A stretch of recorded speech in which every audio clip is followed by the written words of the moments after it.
साल 1893 जर्मनी में 12 साल का एक बच्चा अपने पेरेंट्स को हमेशा के लिए खो देता है। जाते जाते वो उसके लिए कुछ पैसे छोड़ जाते हैं, लेकिन ट्रैवलिंग के दौरान वो भी चोरी हो जाते हैं। लेकिन अपना सब कुछ खो देने के बाद भी उसके पास एक चीज़ थी, वॉचेस के लिए उसका अनस्टॉपेबल पैशन। और इसी पैशन के बेस पे उसने बना डाली वर्ल्ड की ग्रेटेस्ट वॉच कंपनी। ये है रोलेक्स वॉचेस की कहानी।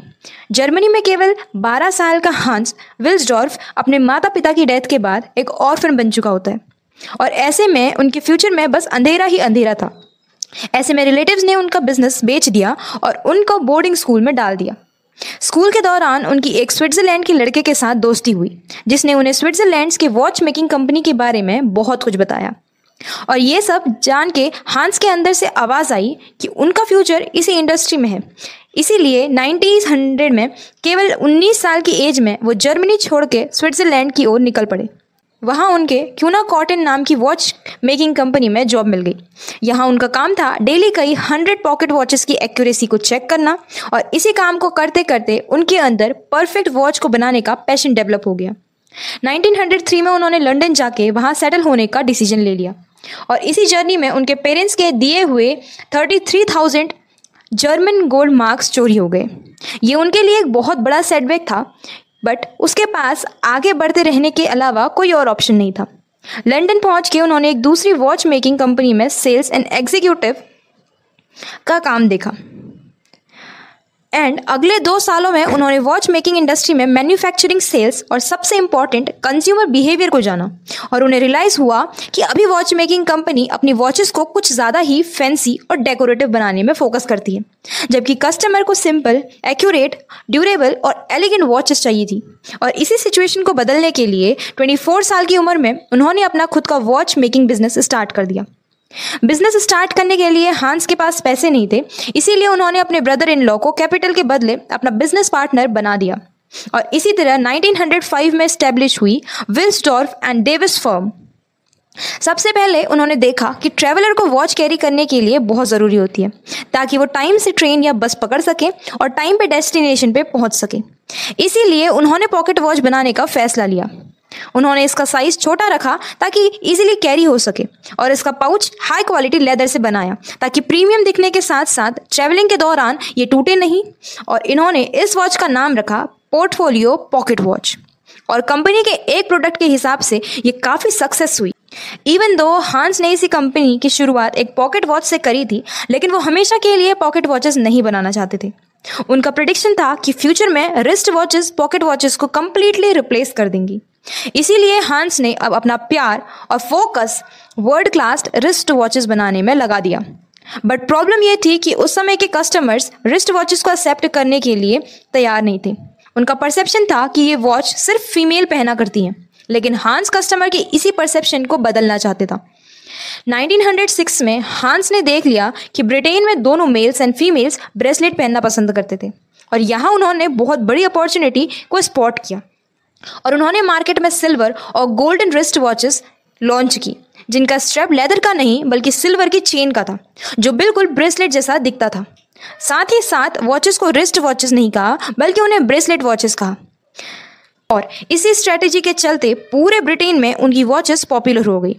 इसी दौरान हांस ने देखा कि मार्केट में हर वॉच में उसे बनाने वाले एक का नाम लिखा हुआ था, लेकिन हांस चाहते थे कि उनकी वॉचेस का खुद का एक नाम हो, जो एक ऐसा नाम हो जो बहुत शॉर्ट वॉच फेस पे नीटली फिट हो जाए और किसी भी लैंग्वेज में इजीली प्रोनाउंस हो सके। इन्होंने अलग अलग अल्फ़ाबेट को कंबाइन करके 1000 से भी ज़्यादा नाम बनाए, और इसी तरह उनका दिमाग में एक प्लीजेंट और साउंडिंग नेम आया, जो नाम था रोलेक्स। 1908 में उन्होंने इसे ट्रेडमार्क करवा लिया। वैसे आज भी रिस्ट वॉचेस सिर्फ टाइम देखने के लिए नहीं, बल्कि हमारी ओवरऑल लुक्स और पर्सनैलिटी को एनहांस करने के लिए भी होती है। रोलेक्स वॉचेस की सेल तो काफ़ी अच्छी थी, लेकिन उनकी एक्यूरेसी की प्रॉब्लम अभी भी पूरी नहीं हुई। एक्चुअली रिस्ट वॉचेस के मूवमेंट काफ़ी छोटे होते थे। 1910 तक हांस अपने वॉचेस के मूवमेंट को स्विट्जरलैंड से इंपोर्ट करते थे, लेकिन अब उन्होंने अपने खुद का मूवमेंट बनाने का ठान लिया और अपने आप को हीरोलॉजी की पढ़ाई में डुबा दिया। पूरी दुनिया के एक्सपर्ट वॉचेस मेकर्स के साथ मीटिंग की और खुद को मूवमेंट का एक्सपर्ट बना लिया। फिर डिलीवर किया अपना पहला wrist watch movement 15 liner calibre 200। उन्होंने इसे ऑफिशियल क्रोनोमीटर टेस्टिंग इंस्टीट्यूट में सर्टिफिकेशन के लिए भेजा। वहां इस पे टेस्ट हुए, जिस पे बस ये पूरे वर्ल्ड का पहला रिस्ट मूवमेंट बना जिसके क्रोनोमीटर सर्टिफिकेट मिला। बेसिकली हांस ने वर्ल्ड का सबसे एक्यूरेट रिस्ट वॉच मूवमेंट बना लिया था।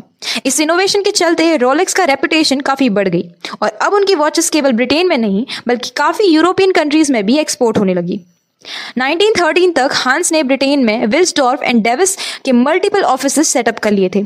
60 से ज्यादा एक्सेप्शनल लोगोस की टीम भी तैयार कर ली थी और बिजनेस लगातार ग्रो हो रहा था। लेकिन फिर नेचर इवेंट वर्ल्ड वॉर आ गया।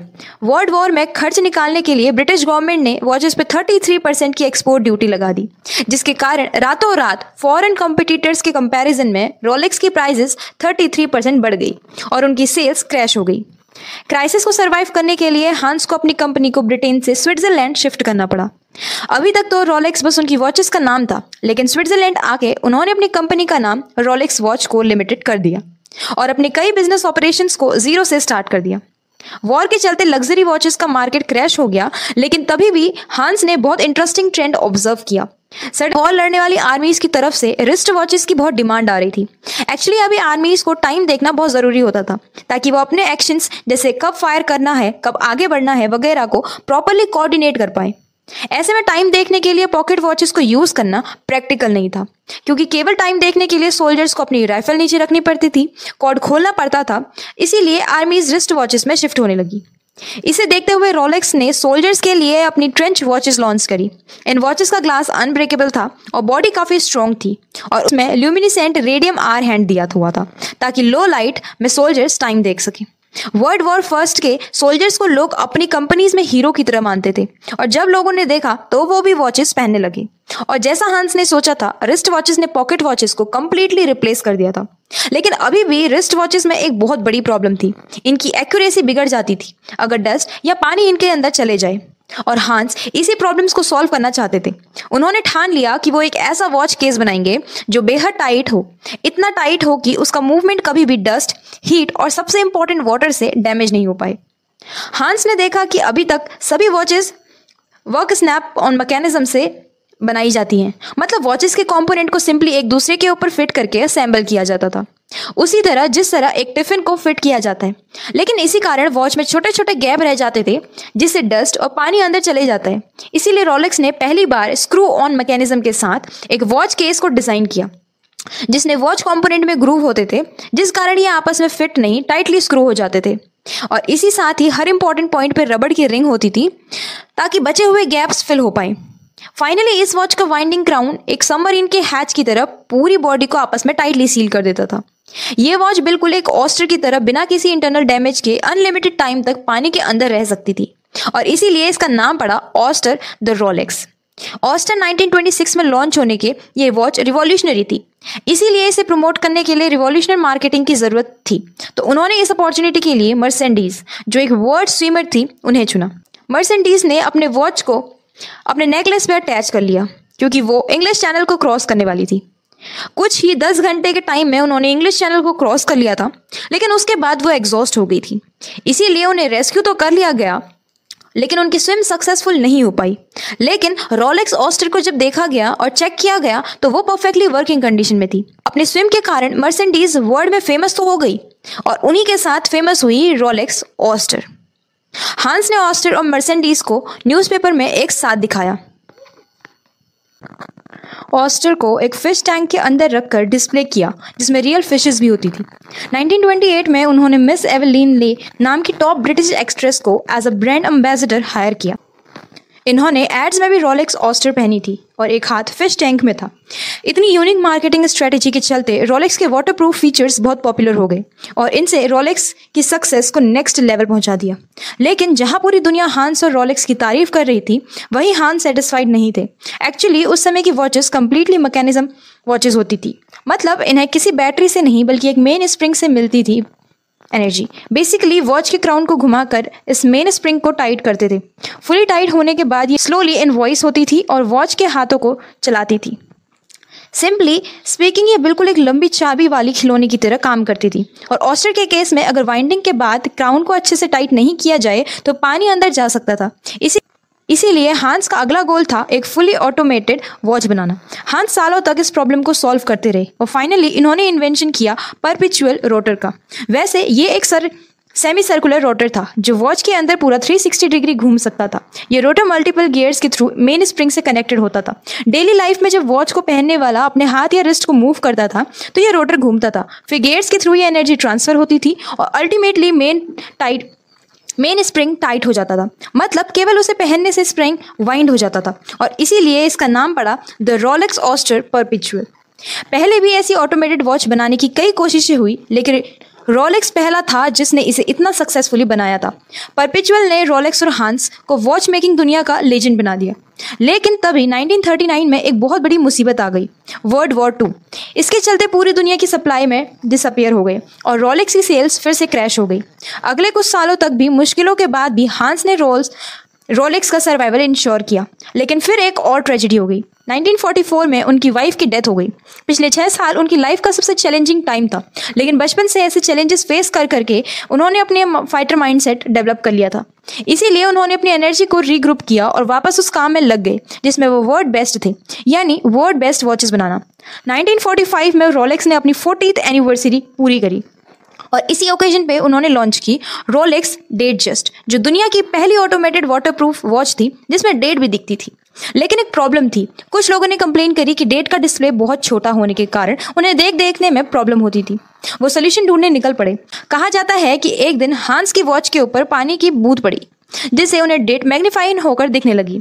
इसी से इंस्पिरेशन लेके उन्होंने डेट जस्ट के ऊपर 2.5x का मैग्नीफाइंग ग्लास करवा दिया और ये भी सॉल्व हो गई। 1953 में रोलेक्स एक्सप्लोरर लॉन्च करी जो बेसिकली माउंटेनियस और एक्सप्लोरर लोगों के लिए बनी गई स्ट्रॉन्ग और अनब्रेकेबल वॉच थी ताकि उन्हें वॉच के सामने होने की चिंता ना हो। और 1955 में रोलेक्स की GMT मास्ट और लॉन्च हुई जिसमें एक डेटिंग वेसल थी। ये वॉच मेनली पायलट्स के लिए थी क्योंकि पायलट्स फ्लाई करते वक्त अलग अलग टाइम जोन को ट्रैक करना होता था और इस वेसल के थ्रू वो ऐसा कर सकते थे। और फाइनली 1960 में रोलेक्स की डीप सी नाम की एक एक्सपेरिमेंटल वॉच लॉन्च हुई जिसे डीप सी के एक्सट्रीम वाटर प्रेशर को झेलने के लिए डिज़ाइन किया गया था। 1960 में इसे टेस्ट करने के लिए उस समय के डीपेस्ट नोन पॉइंट जो करीब 11,000 मीटर था वहां से ले जाया गया और उतनी गहराई में भी बिल्कुल परफेक्टली काम कर रही थी। चाहे माउंट एवरेस्ट हो या समुद्र का सबसे डीप पॉइंट, दुनिया की हर एक्सट्रीम कंडीशन से डील करने की कैपेबिलिटी केवल एक वॉच ब्रांड के पास थी, वो थी रोलेक्स। इसी के साथ 1960 में हांस विल्सडॉर्फ ने 79 की एज में दुनिया को अलविदा कहा, पर पीछे छोड़ गए एक ऐसी वॉच ब्रांड जिसने उन्हें हमेशा के लिए अमर कर दिया था। ये कहानी थी रोलेक्स वॉचेस की। अगर आपको ये वीडियो पसंद आई हो तो वीडियो को लाइक करना एंड चैनल को सब्सक्राइब करना मत भूलना।